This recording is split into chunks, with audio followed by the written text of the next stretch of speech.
श्रीकृष्णजन्माष्टमी स्तोत्रः। अथ श्रीकृष्ण कृपाकटाक्ष स्तोत्रः। ध्यानम्।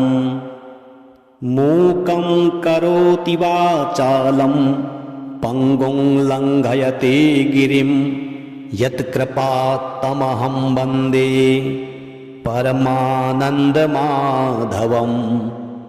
नाहं वसामि वैकुण्ठे योगिनां हृदयेन च मद्भक्त्या यत्र गायन्ति तत्र तिष्ठामि नारद।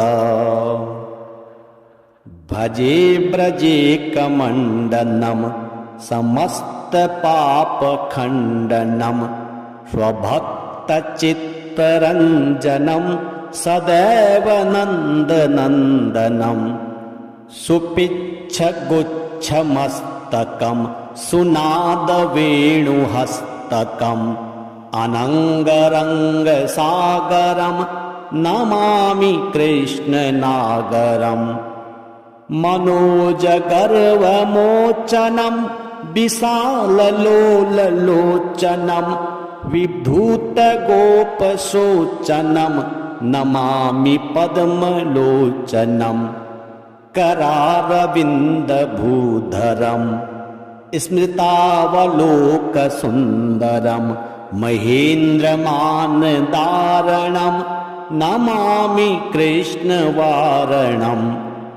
कदम्बसूनकुण्डलं सुचारुगण्डमण्डलं व्रजाङ्गनैकवल्लभं नमामि कृष्णदुर्लभम्। यशोदया समोदया सगोपया सनन्दया युतं सुखैकदायकं नमामि गोपनायकम्।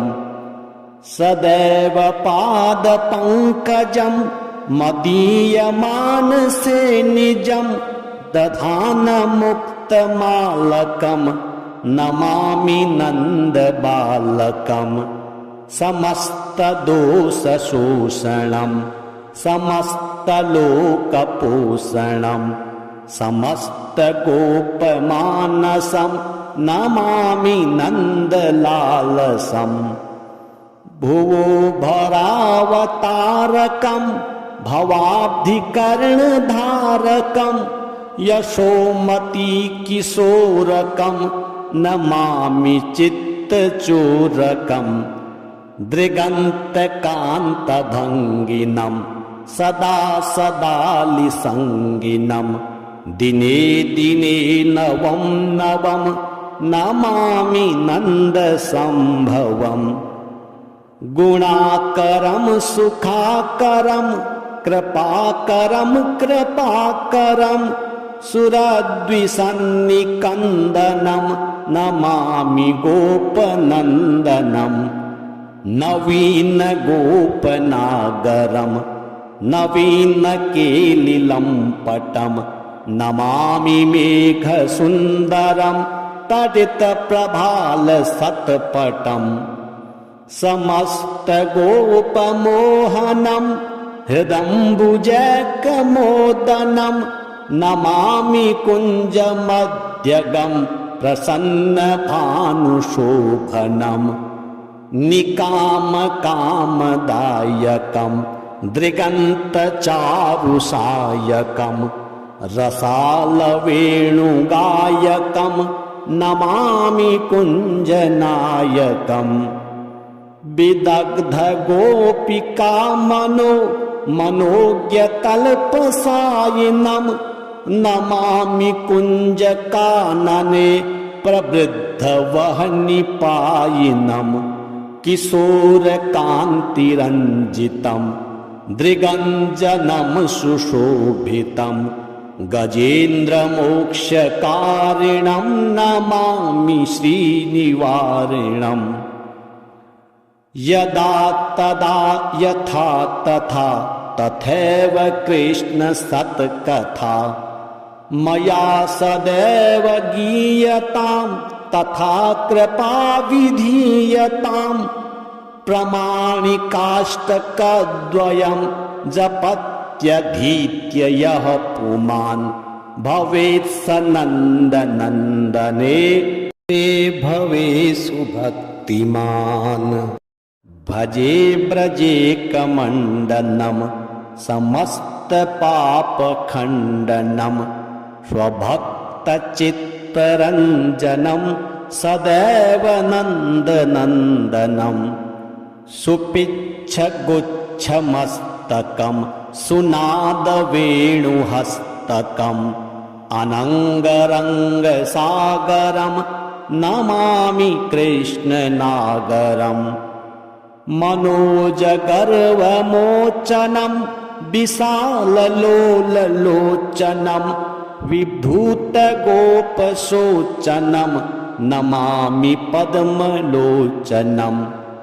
करारविन्दभूधरम् स्मृतावलोकसुन्दरम् महेन्द्रमानदारणम् नमामि कृष्णवारणम्। कदम्बसूनकुण्डलम् सुचारुगण्डमण्डलम् व्रजाङ्गनैकवल्लभम् नमामि कृष्णदुर्लभम्। यशोदया समोदया स गोपया स नन्दया युतं सुखैकदायकम् नमामि गोपनायकम्। सदैव पादपङ्कजम् मदीयमानसे निजम् दधानमुक्तमालकम् नमामि नन्दबालकम्। समस्तदोषशोषणम् समस्तलोकपोषणम् समस्तगोपमानसम् नमामि नन्दलालसम्। भुवो भरावतारकम् भवाब्धिकर्णधारकम् यशोमती किशोरकम् नमामि चित्तचोरकम्। दृगन्तकान्तभङ्गिनम् सदा सदालिसङ्गिनम् दिने दिने नवं नवं नमामि नन्दसम्भवम्।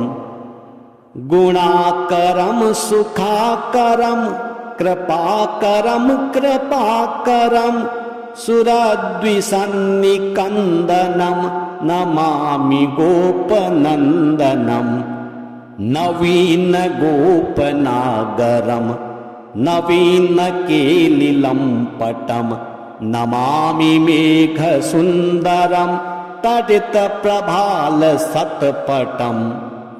समस्तगोपमोहनं हृदम्बुजैकमोदनं नमामि कुञ्जमध्यगं प्रसन्नभानुशोभनम्। निकामकामदायकं दृगन्तचारुसायकं रसालवेणुगायकं नमामि कुञ्जनायकम्। विदग्धगोपिका मनोज्ञतल्पसायिनं नमामि कुञ्जकानने प्रवृद्धवह्निपायिनम्।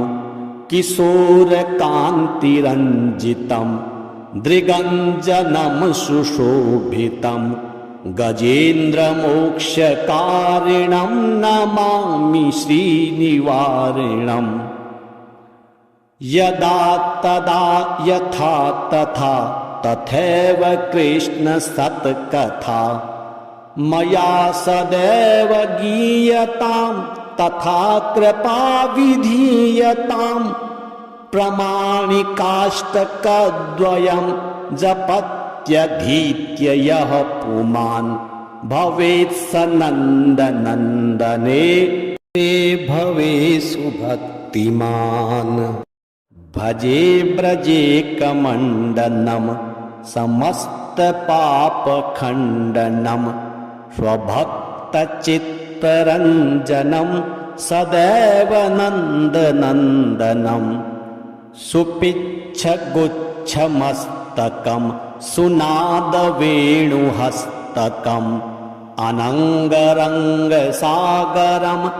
नमामि कृष्णनागरम् मनोजगर्वमोचनं विशाललोललोचनं विभूतगोपशोचनं नमामि पद्मलोचनं करारविन्दभूधरं स्मृतावलोकसुन्दरं महेन्द्रमानदारणं नमामि कृष्णवारणं कदम्बसूनकुण्डलं सुचारुगण्डमण्डलं व्रजाङ्गनैकवल्लभं नमामि कृष्णदुर्लभम् यशोदया समोदया सगोपया सनन्दया युतं सुखैकदायकं नमामि गोपनायकम् सदैव पादपङ्कजं मदीयमानसे निजं दधानमुक्तमालकं नमामि नन्दबालकम् समस्तदोषशोषणं समस्तलोकपोषणं समस्तगोपमानसं नमामि नन्दलालसम् भुवो भरावतारकं भवाब्धिकर्णधारकं यशोमतीकिशोरकं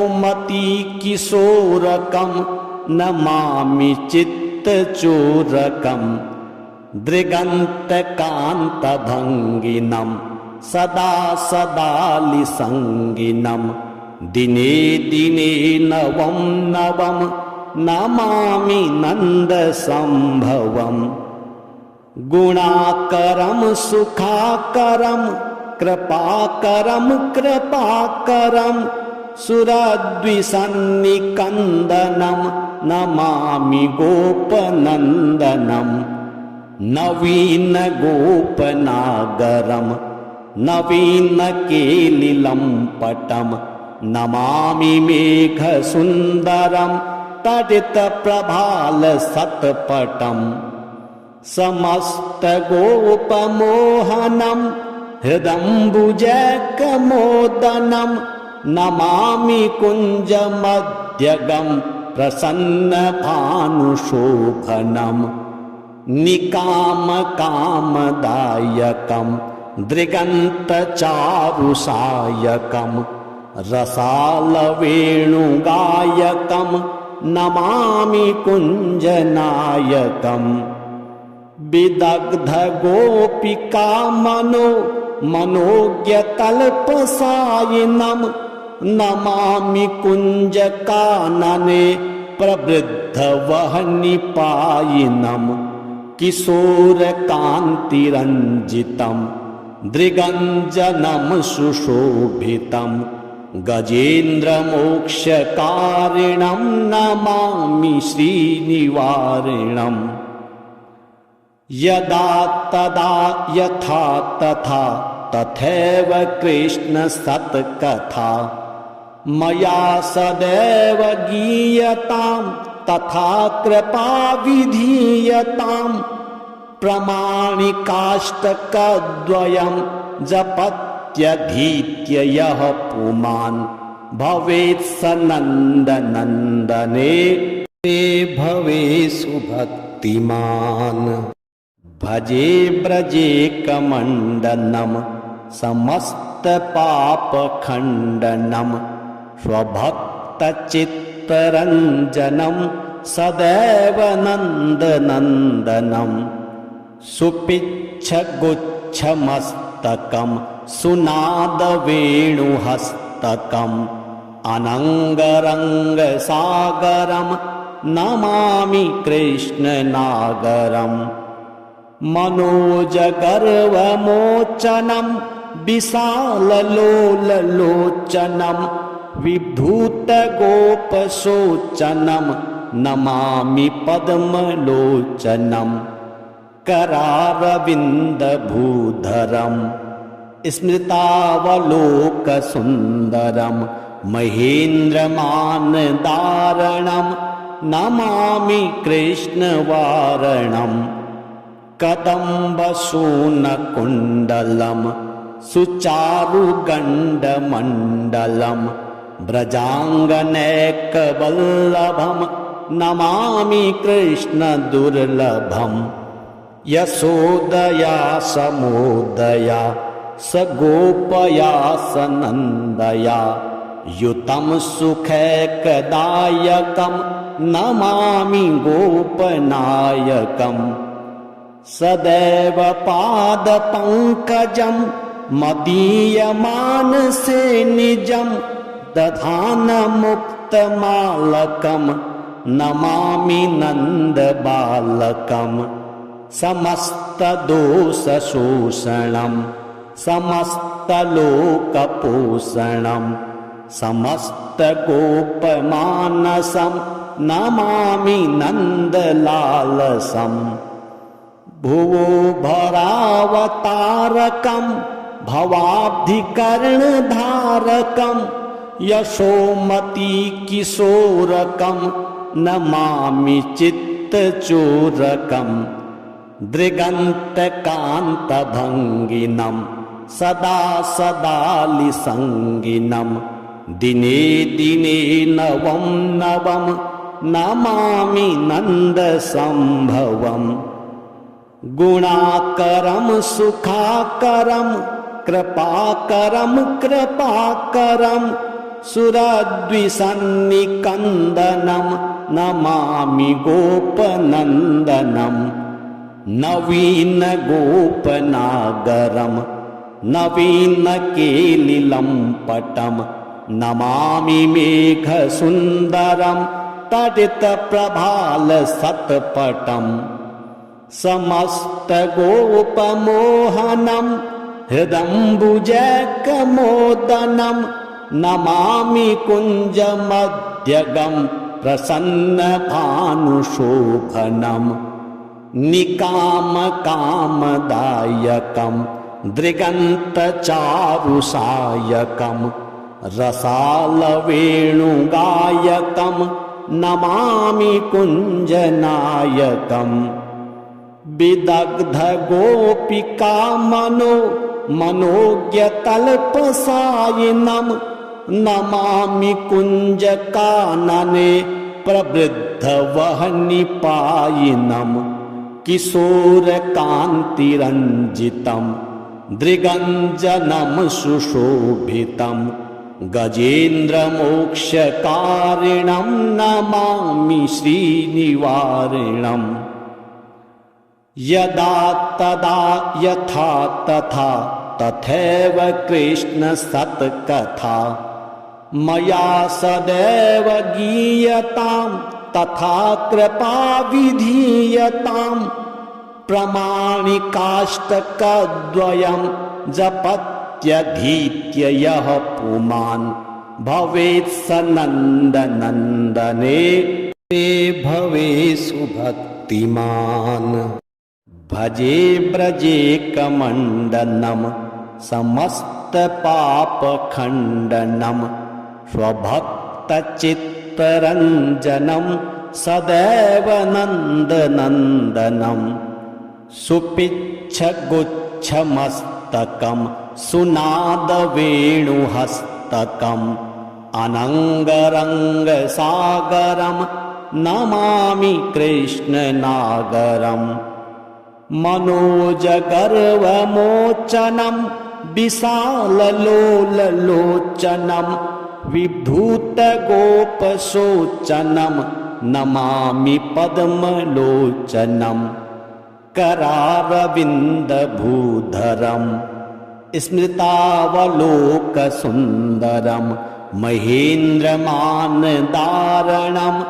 नमामि कृष्णवारणं कदम्बसूनकुण्डलं सुचारुगण्डमण्डलं व्रजाङ्गनैकवल्लभं नमामि कृष्ण दुर्लभम् यशोदया समोदया स गोपया स नन्दया युतं सुखैकदायकं नमामि गोपनायकम् सदैव पादपङ्कजं मदीयमानसे निजं दधानमुक्तमालकं नमामि नन्दबालकम् समस्तदोषशोषणं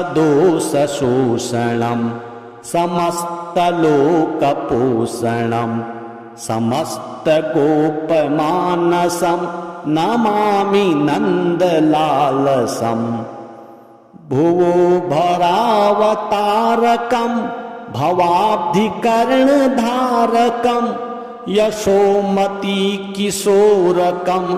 नमामि चित्तचोरकम् दृगन्तकान्तभङ्गिनं सदा सदालिसङ्गिनं दिने दिने नवं नवं नमामि नन्दसम्भवम् गुणाकरं सुखाकरं कृपाकरं कृपाकरं सुरद्विषन्निकन्दनं नमामि गोपनन्दनम् नवीन गोपनागरं नवीन केलिलम्पटं नमामि मेघसुन्दरं तडितप्रभालसत्पटम्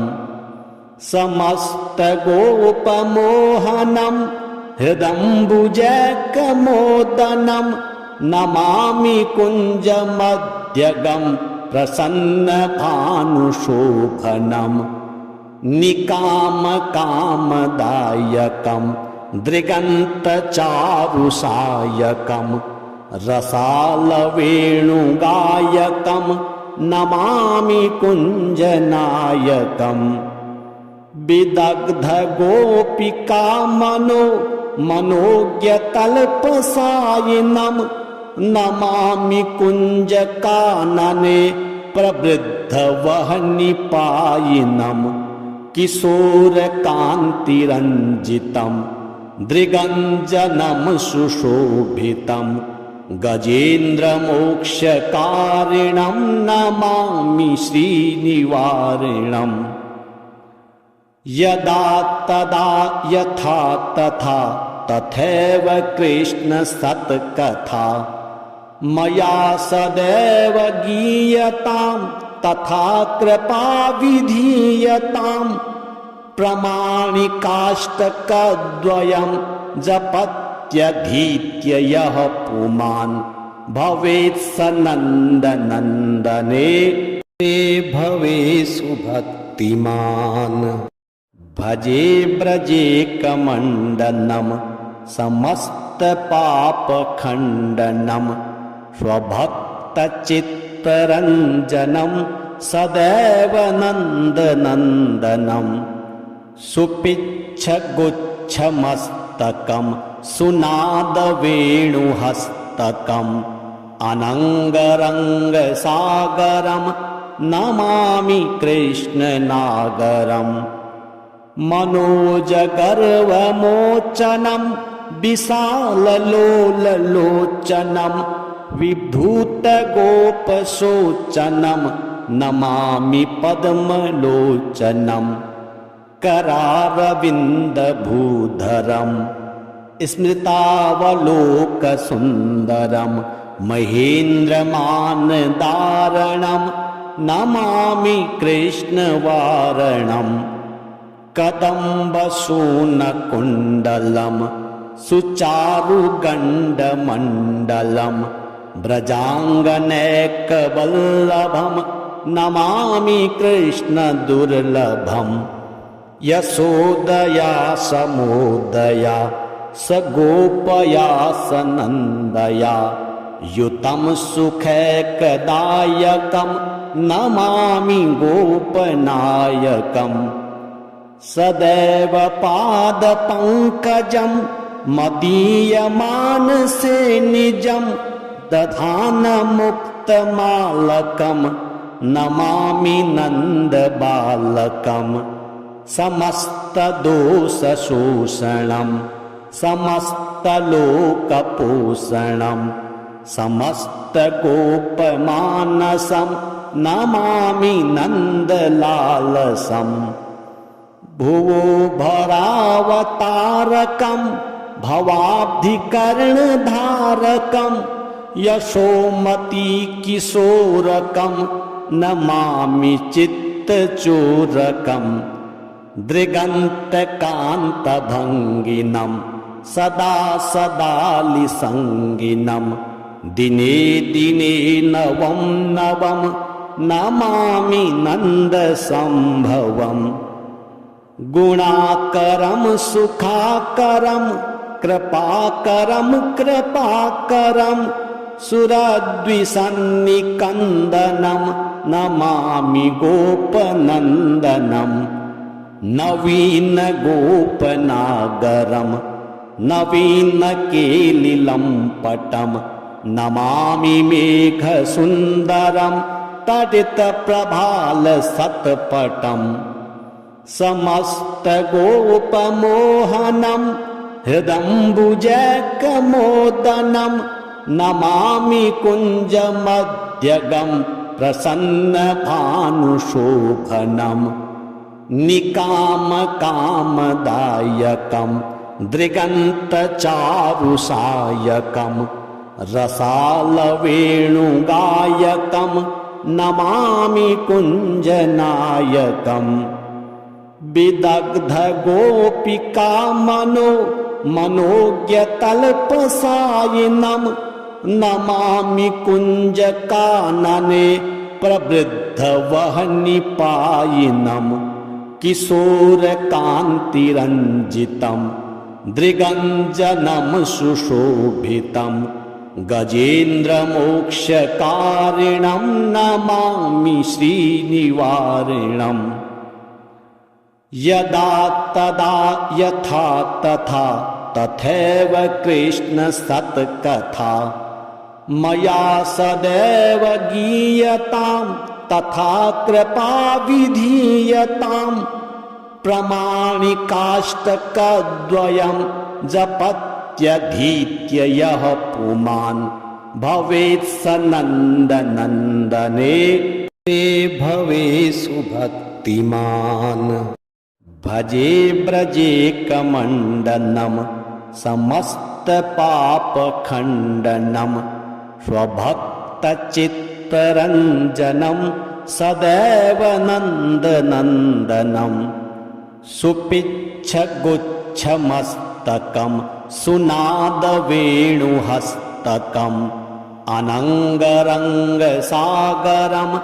नमामि कृष्णनागरम् मनोजगर्वमोचनं विशाललोललोचनं विभूतगोपशोचनं नमामि पद्मलोचनं करारविन्दभूधरं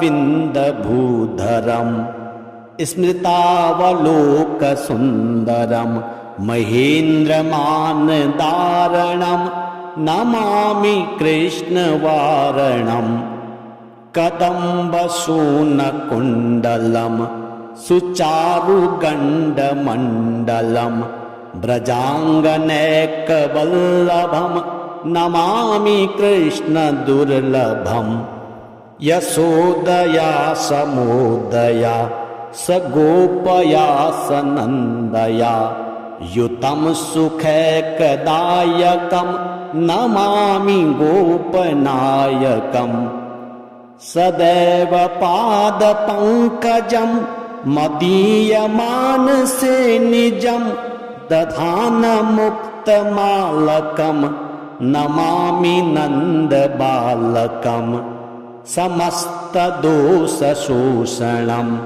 समस्तलोकपोषणं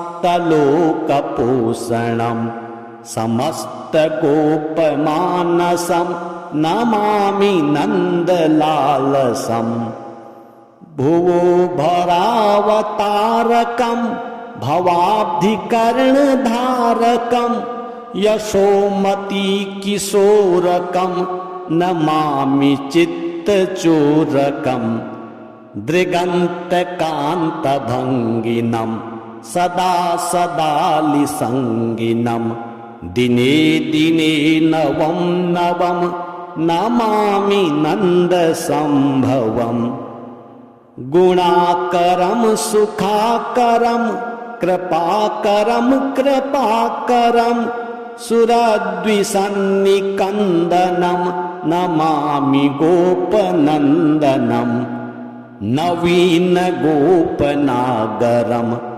नवीनकेलिलम्पटं नमामि मेघसुन्दरं तडितप्रभालसत्पटम् समस्तगोपमोहनं हृदम्बुजकमोदनं नमामि कुञ्जमध्यगं प्रसन्नभानुशोभनं निकामकामदायकं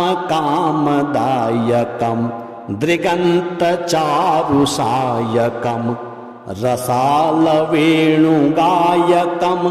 नमामि कुञ्जनायकम् विदग्धगोपिका मनोज्ञतल्पसायिनं नमामि कुञ्जकानने प्रवृद्धवह्निपायिनं किशोरकान्तिरञ्जितं दृगञ्जनं सुशोभितं गजेन्द्रमोक्षकारिणं नमामि श्रीनिवारिणम् यदा तदा यथा तथा तथैव कृष्ण सत्कथा मया सदैव गीयतां तथा कृपा विधीयतां प्रमाणिकाष्टकद्वयं जपत्यधीत्य यः पुमान् भवेत् स नन्दनन्दने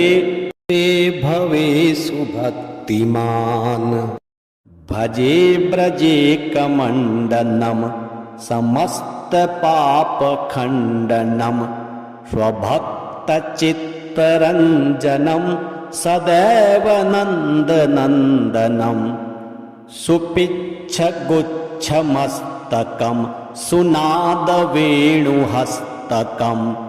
अनङ्गरङ्गसागरं नमामि कृष्णनागरम् मनोजगर्वमोचनं विशाललोललोचनं विभूतगोपशोचनं नमामि पद्मलोचनं करारविन्दभूधरं स्मृतावलोकसुन्दरं महेन्द्रमानदारणं नमामि कृष्णवारणम् कदम्बसूनकुण्डलं सुचारुगण्डमण्डलं व्रजाङ्गनैकवल्लभं नमामि कृष्णदुर्लभम् यशोदया समोदया सगोपया सनन्दया युतं सुखैकदायकं नमामि गोपनायकम् सदैव पादपङ्कजं मदीयमानसे निजं दधानमुक्तमालकं नमामि नन्दबालकं समस्तदोषशोषणं